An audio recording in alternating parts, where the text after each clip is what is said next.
Alright guys, welcome to Matt's Wild Point of View. I hope this hunting season's treating you guys well. I haven't been able to make it out much, but we're going to jump back to opening day where I was able to get out for a couple hours.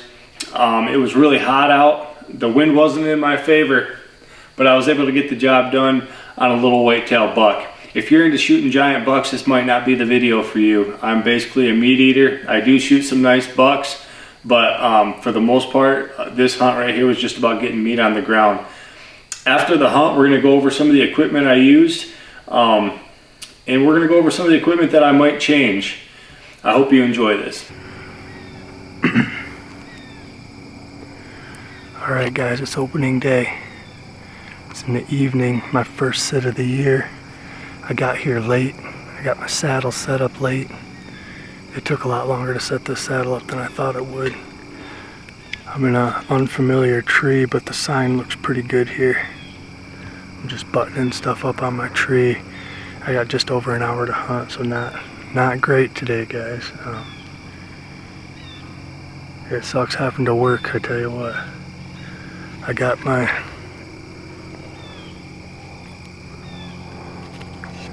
three-piece longbow with me, my Great Northern Quiver. Should be a lot of does out feeding tonight, but it is hot, so I think once the temperature starts to go down a little bit, they're gonna start moving. With that being said, I'm gonna wrap this up real quick.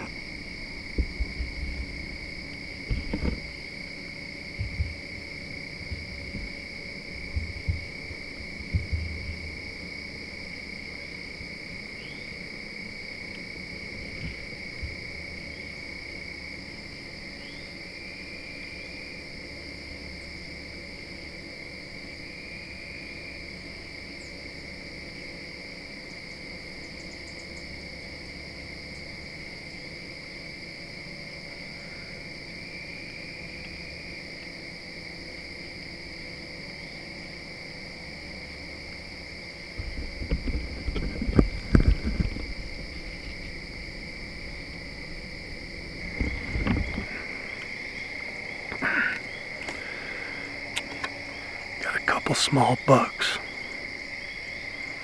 right over here, not too far. They're kind of winding me.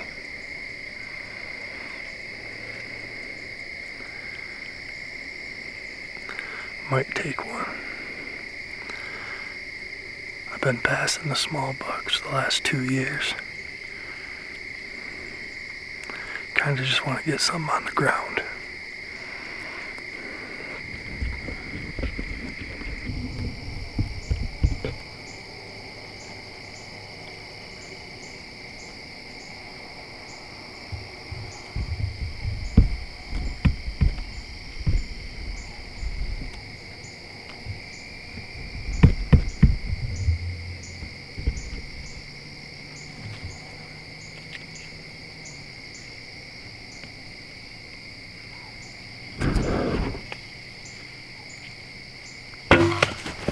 So after reviewing this footage, I realized that the shot was fine, but the buck drops just before the arrow impacts, causing it to hit high in the shoulder and go through the spine.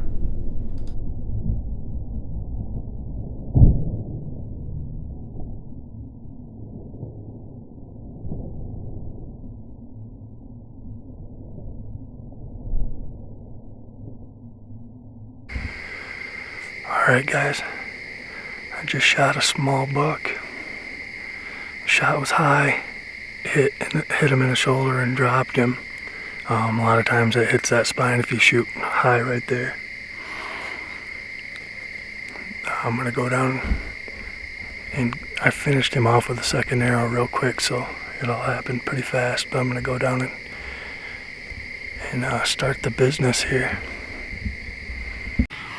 Alright guys, I'm sorry about the lighting. I don't have a very good light with me. My good light's in my truck, but this is the little 6-point I just shot. Actually, he's got a kicker on this side. Awesome eating deer right here. Not as good as a doe, but definitely a good eating deer right here. A lot of firsts with this hunt, guys, a lot of firsts. It's opening day, so it's the first day of the season, and that means a lot to me to be able to come out here on family property, a property that I've been hunting opening day for years and years and years, probably since I was 14 years old. So to get a buck on opening day, even though he's not a monster, means an awful lot to me. A first for this bow right here. This is my Benoit 3-piece takedown, and this is the first animal that I've got to shoot with it. It performed great. I didn't necessarily perform awesome, but the bow performed great. And then also, this is a first for me to be killing a deer out of a tree saddle. This is the first year that I've hunted out of a tree saddle. This is actually the first time that I've hunted out of a tree saddle, and I got it done. So, you know, guys, if you're worried about hunting out of a saddle, or you think they might be uncomfortable, I have never had a more comfortable sit than this evening. I swear I was sitting in a recliner up there. So if you get a chance, go to Latitude. They're a Michigan-based company, and they put out some fantastic products. That's the tree saddle I'm using. I'm using their Method 2, a great saddle. So it's a first for me out of a tree saddle, a first for me with this bow, and it's a first for opening day. It's the first deer of the season on a property that I've hunted opening day, like I said, for over half my life. So this deer means a lot to me, even though he's not a great big deer. Every bit of this deer is going to go to use. I use the back straps on the backings of some of my self bows. I'll probably even use some of these antlers on the tip overlays. Just a fantastic hunt. I couldn't ask for a better hunt, really. Got out of work late today. Didn't even know if I was going to be able to set up. Came back, got set up, had a hard time fighting up a tree. Sat there for about an hour and ended up getting it done. My first shot was high. It was up here in the shoulder, and I smacked him right in the shoulder blade here, and then that put him down. I assume it broke his spine, but that shot put him down immediately, and I was able to immediately follow up with a heart shot here. I don't know what was going on with my first shot. I don't know if he ducked. I don't believe he ducked too bad. It might have just been bad shot placement on my part, but I smoked that shoulder and it put him down, and then I went ahead and smoked him in the heart. No tracking involved, and he was done quick and easy, and that, you know, you can't ask for a better situation than that. I'm gonna go ahead and get cleaning this deer. All right, guys, I hope you enjoyed that hunt just as much as I did. It's always good to get meat on the ground. That first deer on the ground just feels great. But let's go over the equipment that I used and maybe what I won't be using next time. So the saddle worked great.